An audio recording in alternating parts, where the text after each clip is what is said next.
Good morning, folks. This is Kevin Dodson coming to you here from Carolina Firearms Training and Gun Sales Incorporated here in Sanford, North Carolina, also known on my YouTube channel as KDOD357.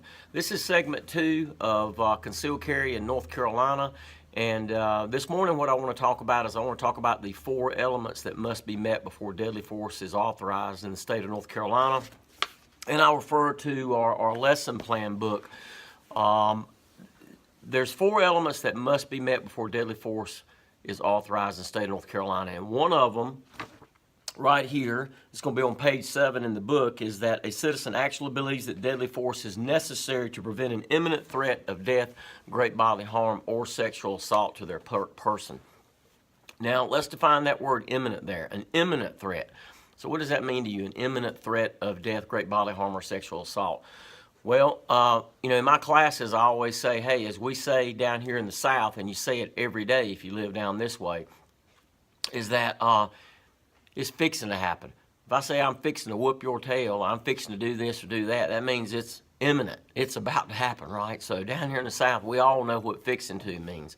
I always use that analogy in my classes, and folks certainly understand that. But the book says an imminent threat, so that means that it's about to happen. It can't be postponed. It can't be put off. It's upon you right then and there. And honestly, it's going to require some action on your part if you do not want that threat to become a reality, assuming that that's what the bad guy intends to do, right?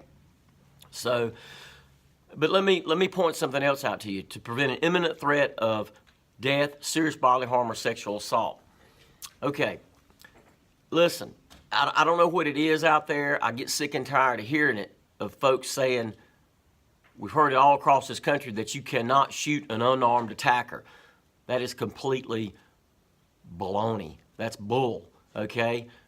Now, does it require a certain set of circumstances? Absolutely, absolutely. And in our classes, I actually use an example where an assault, could turn into an imminent threat of death or great bodily harm. The bottom line with using deadly force against an unarmed attacker, it's all about articulation.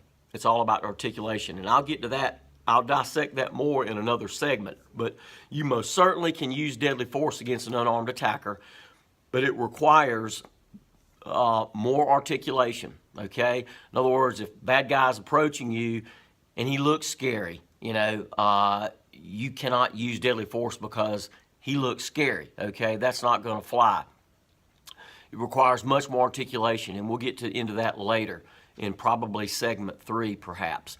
So your life must be an imminent threat to your life or great bodily harm, which great bodily harm is going to be something that's more than a Band-Aid, okay? It's probably going to send you to the hospital, all right? It's not going to be something that's going to hurt your pride or anything like that. It's going to be something pretty serious, and we'll talk about that probably in segment 3. And also sexual assault, an imminent threat of sexual assault. What they're talking about here, guys, is they're talking about rape.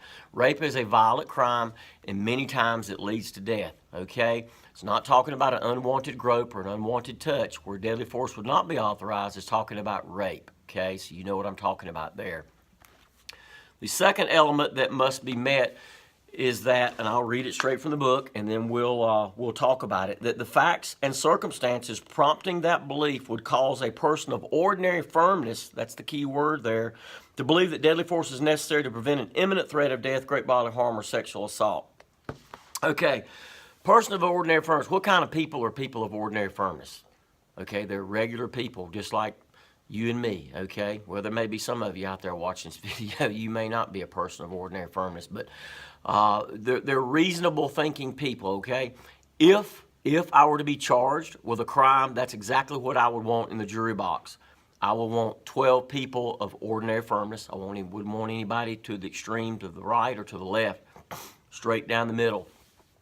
Reasonable thinking people. In my line of work in law enforcement, that's what things are judged by. That is the standard of reasonableness.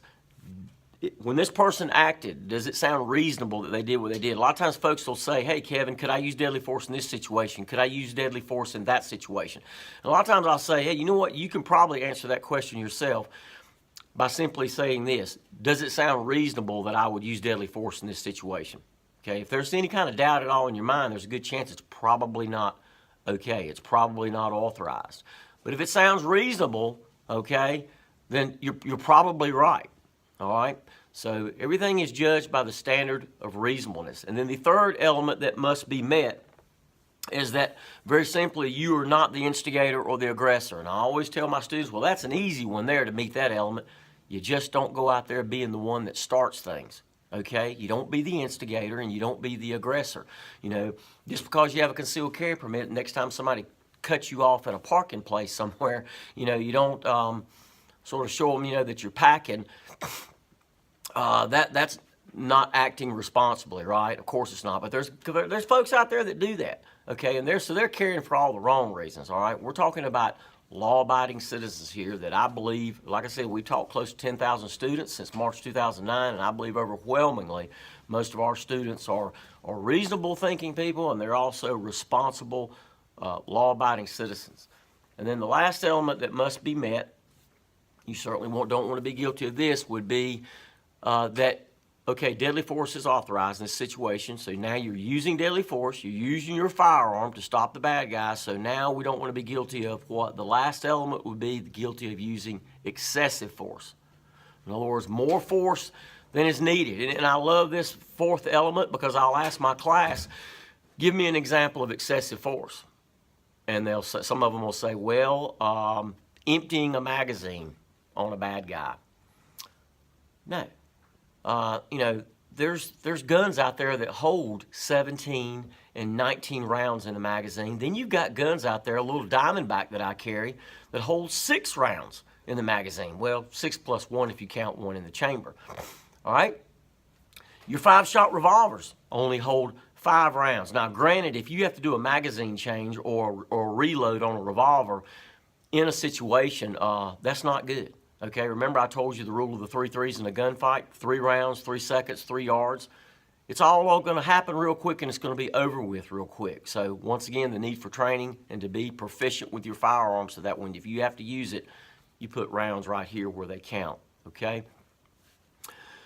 The bottom line is you don't keep up with how many rounds you fired. You're not going to remember anyway. Now, granted, I'd like to say if you're shooting a Glock 17 that holds 17 rounds and you have to go through all 17 rounds going toward a magazine change, then yeah, you probably need to spend more time on the range, especially if that incident is 3 to 5 yards away. But it would be very likely that if you're shooting a micro compact that only holds, say, 6 rounds or 7 rounds, you may perhaps go through all those rounds. And for God's sakes, I hope that you've put them all right here to stop the guy, because I don't think you're going to have time. A lot of these subjects, of course, most of them are jacked up on cocaine, methamphetamine, and most of the time they don't even realize they've been shot into their bodies. You just start bleeding out, and the body finally says, I can't do this anymore. And they start bleeding out, blood pressure drops, and then they stop. But the bottom line is that you put them where they need to be and they go down. I'm not saying you don't continue to cover them, right? Hey, sir, call the police, get the EMS on the way. We cover them because they could still be an imminent threat, right? You know, we don't know if they're dead. We don't know if they're totally incapacitated or not, so we'll still cover them.